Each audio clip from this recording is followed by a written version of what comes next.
दलित समाजाचे लाखो लोक आझाद मैदानावर उपवर्गीकरणाच्या विषयावर आज मोर्चा घेऊन येतात। आज आम्ही स्थगनच्या माध्यमातून जेव्हा हा विषय विधानसभेत मांडला आणि जी बदल समिती जी नेमली गेलेली होती त्या बदल समितीच्याच कामकाजावर आमचा आक्षेप आहे। माननीय सुप्रीम कोर्टाच्या निर्णयाप्रमाणे आम्ही ही कमिटी बनवली असं मुख्यमंत्री मोदयांनी सभागृहात सांगितलं। खरं तर सुप्रीम कोर्टाने बदल समितीत बनवा असं सांगितलं नव्हतं।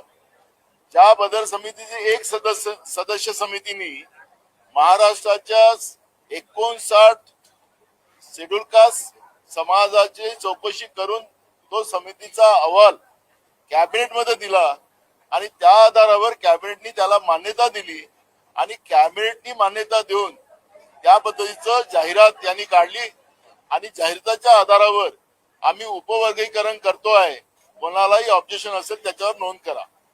त्याच्यामध्ये पहिला मेल मी मुख्यमंत्री महोदयांना केलं आणि त्यांना सांगितलं की याच्यामध्ये महाराष्ट्रातल्या दलित समाजाचेही लोक त्याच्यामध्ये समावेश केले गेले पाहिजे होते। कुठल्या जाती मागे आहेत त्या जातींना स्थान द्या असं त्याच्यात कोणाचाही विरोध नाही, पण एकतर्फी निर्णय घेऊन या दलित समाजामध्ये आपसात फूट निर्माण करण्याचं काम हे सरकार करते आहे हे निदर्शनास येत आहे। मुख्यमंत्र्यांनी आज जे काही उत्तर विधानसभेत दिलं ते पूर्ण खोटं होतं।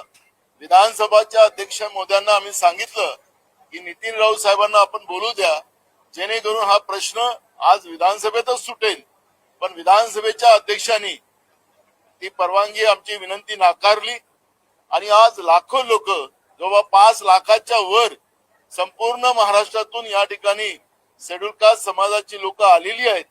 आपल्या न्याय हक्कासाठी आलेली आहेत, घटनात्मक अधिकारासाठी इथं आलेली आहेत, पण विधानसभेचे अध्यक्ष ज्या पद्धतीने हेकेखोरीपणा करतात, मागासवर्गीयावर अन्याय करण्याची भूमिका त्या माध्यमातून विधानसभेच्या अध्यक्षाची आम्हाला दिसली आणि म्हणून मी महाराष्ट्राच्या जनतेला आम्ही सांगतो की हिटलरच्याही पेक्षा भयानक व्यवस्था या सरकारमध्ये आता चाललेली आहे। बाबासाहेब आंबेडकरांनी दिलेले संविधानातले अधिकार हे मागासवर्गीयाचे काढून घेण्याचा प्रयत्न जसं पश्चिम बंगालच्या सरकारने बीजेपीच्या सरकारने त्या ठिकाणी ओबीसीचं 17% आरक्षण आता 60% आणलं, तसंच महाराष्ट्रामध्ये सुद्धा जाती जातीमध्ये धर्माधर्मामध्ये वाद लावून महाराष्ट्रातलं सरकार राजकारण करू पाहते आहे, त्याचा आम्ही विरोध करतो। आणि आज जे काही महाराष्ट्रभरातून लाखो लोक आले त्यांचं स्वागत आम्ही करू आणि या सरकारला त्यांची जागा दाखवू आणि म्हणून आज आम्ही सभागृहातून वॉकआउटही केलं सरकारचा निषेध म्हणून आणि आपल्या महाराष्ट्राच्या जनतेला ही सगळी भूमिका स्पष्ट करायला आपल्या समोर इथं आम्ही आलेलो आहोत।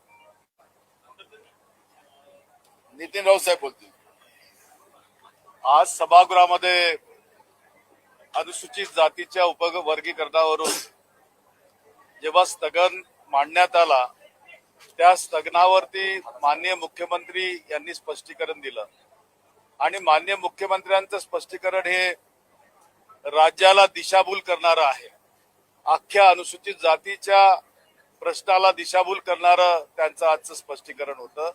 खरं पाहिलं तर अनुसूचित जातीमध्ये शेड्यूल मध्ये 59 जाती आहेत, यापैकी किती जातींनी अशा प्रकारची समिती नेमावी म्हणून यांच्याकडे निवेदन दिलं होतं? आंदोलनं झाली होती का? मोर्चे निघाले होते का? असं काही घडलं नाही आणि त्यांनी सर्वोच्च न्यायालयाचा जो दाखला दिला की त्यांनी याच्यावरती आपलं म्हणणं मांडलं।